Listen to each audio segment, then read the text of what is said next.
அனைவருக்கும் வணக்கம். இன்றைக்கி கலையின் சமையலில் நம்ம பார்க்க போகிற ரெசிபி கஸ்டியா. இது வந்து குக் வித் கோமாளியில் செஞ்சுருந்தாங்கங்க. ரொம்ப சூப்பரான பிரேக்ஃபாஸ்ட் ரெசிபி. இது எப்படி செய்யலான்னு நம்ம பார்க்கலாங்க. அதுக்கு முன்னே வந்து கலையின் சமையலை சப்ஸ்கிரைப் பண்ணாதவங்க சப்ஸ்கிரைப் பண்ணிக்கோங்க. இதுக்கு ஃபஸ்ட்டு வந்து கஸ்டியா டார்ட்டிலா செஞ்சுட்டு அதுக்கப்புறமேட்டு நம்ம ஸ்டஃபிங் ரெடி பண்ணணுங்க. இது பயங்கர சீஸியாகவும் எம்மியாகவும் இருந்துச்சு. இப்போ ஃபஸ்ட்டு நம்ம வந்து டோ ரெடி பண்ணிடலாம். டார்ட்டிலாக்கு 1 கப் வந்து நான் மைதா மாவும் 1 கப் வந்து கோதுமை மாவும் எடுத்துருக்கீங்க. இது ரெண்டையுமே நல்லா வந்து ஜல்லடையில் சளிச்சுக்கலாங்க. நல்லா ரெண்டையும் சளிச்சு எடுத்ததுக்கப்புறம் அதுக்கு தேவையான அளவுக்கு உப்பை ஆட் பண்ணிக்கலாங்க.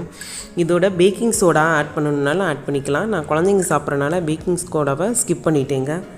அதோட 2 ஸ்பூன் அளவுக்கு ரிஃபைண்ட் ஆயில் விட்டு நல்லா வந்து மாவை ஃபஸ்ட்டு பிணைச்சிக்கலாங்க. அதோட தண்ணி நமக்கு பிணையிறதுக்கு தண்ணி வந்து வெறுமனே ஆட் பண்ணாமல் அதை கொஞ்சம் வந்து காய வச்சுட்டு வெதுன்னு நம்ம ஆட் பண்ணோன்னா மாவு ரொம்ப சாஃப்டாகவும் இன்னும் பஞ்சு போலாவும் இருக்குங்க. அதனால் தண்ணி கொஞ்சம் விட்டுட்டு நல்லா வந்து இது மாதிரி பூரி மாவு பதத்துக்கு நம்ம டைட்டாக பிணைஞ்சி எடுத்து வச்சுக்கலாங்க. இது ஒரு 1/2 அன் ஹவர் நல்லா ஊறட்டும்.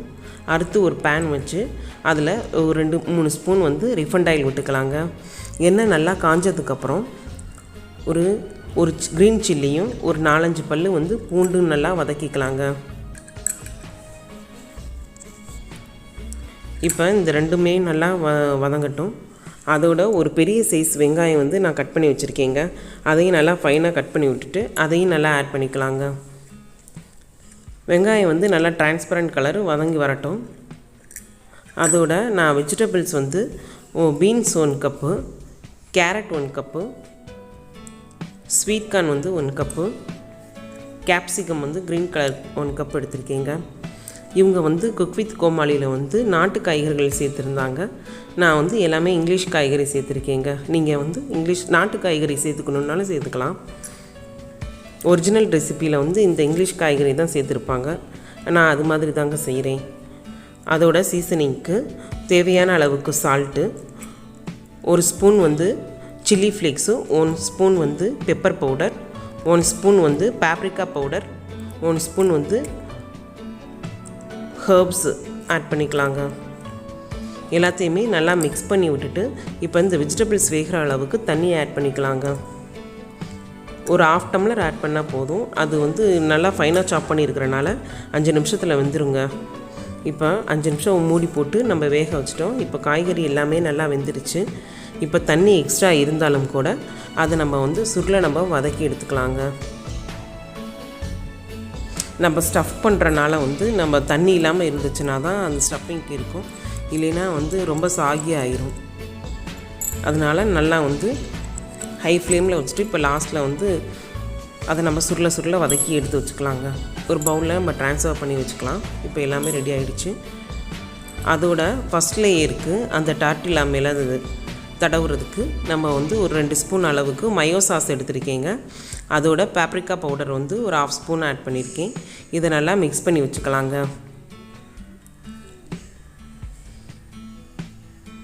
இந்த டிப்பிங் நம்ம ரெடி பண்ணி வச்சோன்னா சூப்பராக இருக்குங்க இந்த ரெசிபிக்கு. இப்போ நம்ம அந்த திரட்டி வச்சுருக்க அந்த சப்பாத்தி மாவு டார்ட்டிலாவை இதில் போட்டு ஒரு 1/2 குக் வந்து குக் பண்ணதுக்கப்புறம் 2 பக்கமும் வந்து 1/2 குக் ஆகிட்டுருங்க. மேலே நம்ம ஸ்டஃபிங் வைக்கும்போது அது அப்புறமேட்டுக்கு ரொம்ப கருகுன மாதிரி ஆகி போயிடும். அதனால் 1/2 குக் ஆனதுக்கப்புறம் 2 பக்கமும் நல்லா திரட்டி போட்டுக்கலாங்க. ஃபஸ்ட்டு நம்ம வந்து இதுக்கு ஆயில் எதுவுமே அப்ளை பண்ண வேண்டாம். 1/2 குக் ஆனதுக்கப்புறமேட்டுக்கு அதுக்கு மேலே வந்து ஃபஸ்ட் லேயரில் வந்து நம்ம அந்த மயோ சாஸ் இருக்குது இல்லைங்களா, அதை நம்ம வந்து அப்ளை பண்ணிக்கலாங்க எல்லா பக்கமுமேவும் டார்ட்டிலாவில்.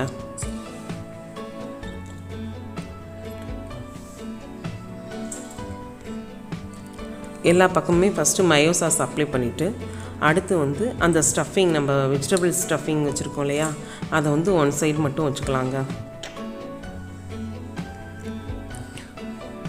வெஜிடபிள் ஸ்டஃபிங் வச்சதுக்கப்புறமேட்டு நான் அதுக்கு மேலே வந்து மொசரல்லா சீஸ் எடுத்துருக்கேங்க. அதை வந்து நல்லா நிறையா வந்து துருவி வச்சுக்கலாங்க. திருவிட்டு நம்ம 2 பக்கமும் வந்து திருப்பி விட்டு அதை அப்படியே ஆஃபாக வந்து ஃபோல்டு பண்ணி விட்டுட்டு நம்ம பட்டர் சீஸு மேலே என்ன வேணுனாலும் தூவிட்டு நம்ம வந்து குக் பண்ணி எடுத்துக்கலாங்க.